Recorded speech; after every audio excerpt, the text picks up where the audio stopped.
rational way, as opposed to the little bits and pieces that are kind of handed out as pork. When we're getting what would look good research money, or good capital investment type money, infrastructure type money, when we're getting that money, it needs to be part of a good overall plan. It's not always, but it needs to be. If we're putting money into research projects, sure, researching on beekeeping, I remember that was one of the pork barrel things, but hey, bees are pretty important to a lot of things, agricultural things. In the overall scheme of research, it's a good thing. So as long as it's not little pieces, the bridges to nowhere and things like that, that aren't any good, if they're good, rational programs, then they ought to be bundled as good, rational programs instead of my piece of pork and your piece of pork going out individually. So that takes me to another funding thing that's controversial. Do you believe it is right for taxpayer dollars to fund practices that they may find morally wrong or morally? In general, if the large majority of Americans find some spending morally objectionable and can't be convinced otherwise, then no, it's not okay. But if some large minority of people find something objectionable, then we would probably never spend any money at all. And I know some people would like that, but they are a large minority, not a majority. Well, let me give you a specific example. Yes. There was a Gallup poll that asked Americans, did they believe that the U.S. government should fund abortion? And over 60% of the people said no, they should not. Would that be a large majority that should we stop funding abortions, or should we not do what a poll says, a 60% poll says and says, no, that's not appropriate? Well, we'd have to look into more detail of the specific question, and how, as with any polling, how you ask the question is very important. I think the question was asked, would you be opposed to the federal government funding abortion, was the question. And 60% said they would be opposed for funding. And had the question been asked, would you be opposed to funding the abortion of a person that's been raped, or be opposed to funding the abortion for a person whose life is threatened? It's one or the other, or it's one or both. I think the results would have been very different. In that specific lightning rod issue, or third rail type issue. It is a lightning rod issue, because especially in the heartland here, there's a lot of, if you looked at national polls versus Midwestern polls, you'll actually find much greater concentrations of higher percentages in the Midwest than you would on the Northeast or the West Coast. But the way to look at that is, right now, we've really got about a 6-month gap between conception and viability with current technology. We need to do a lot of things to close that gap. We need to get to the point where viability is much sooner.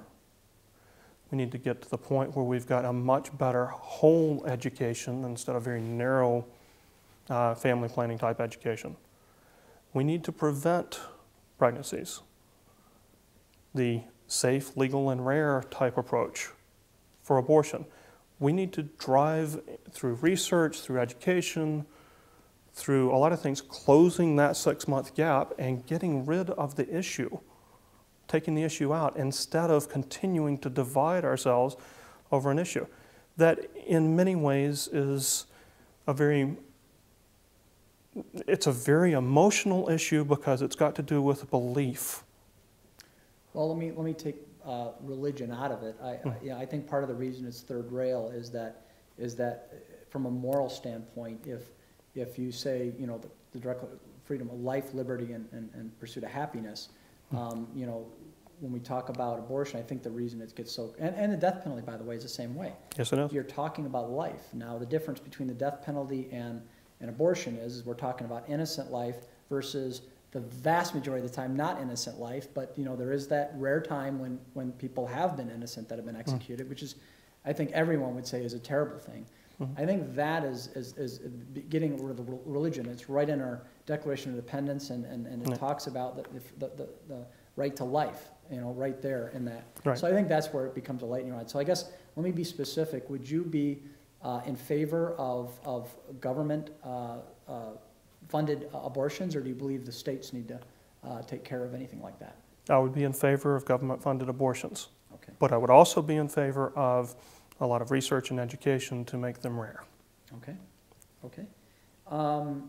Would you like to see every bill read in full before a vote's casted in Congress? No. Okay. So you don't believe we should simplify the bills and read them out loud? You think it's okay to be larger documents and that the staff has to read? And I mean, we're talking 1,800 pages for. Right, right, and that's why my immediate reaction, no. I don't want 1,800 pages read. We'd pay people to go hoarse. So you can put the entire. And who's going to listen? Well, I was going to say, you put the whole Constitution on 5 sheets of regular paper.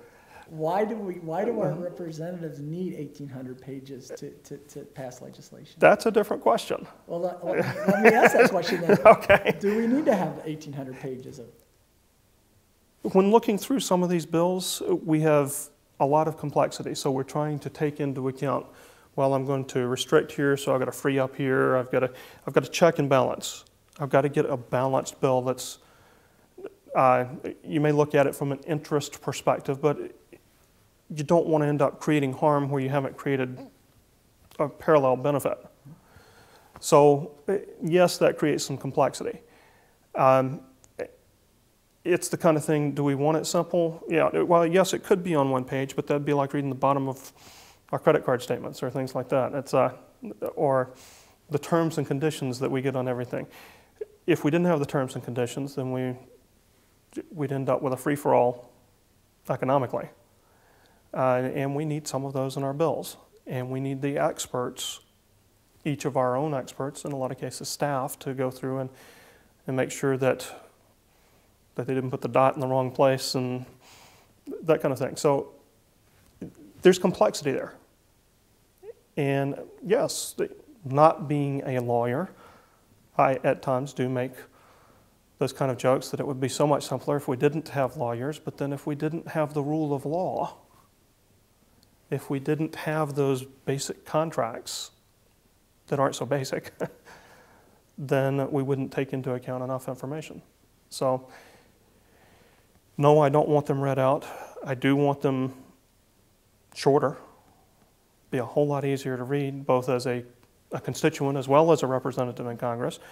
I think we ought to unbundle more. It'd be a lot easier to debate it. But we've got to keep some balance. Okay. Well, this is our last question, and this is your opportunity to look in the camera and tell the voters, what are your qualifications, why they should vote for you, and then the last thing is, what is your primary responsibilities going to be if elected to Congress? Sure. Okay.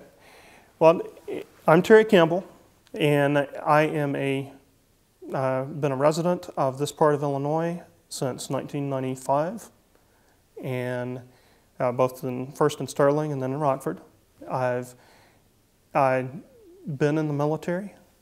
I've got enough education to be able to understand some of the complexities, but I've worked directly in manufacturing with people in manufacturing. I've worked directly with people in the military, so I'm not removed from the realities of life.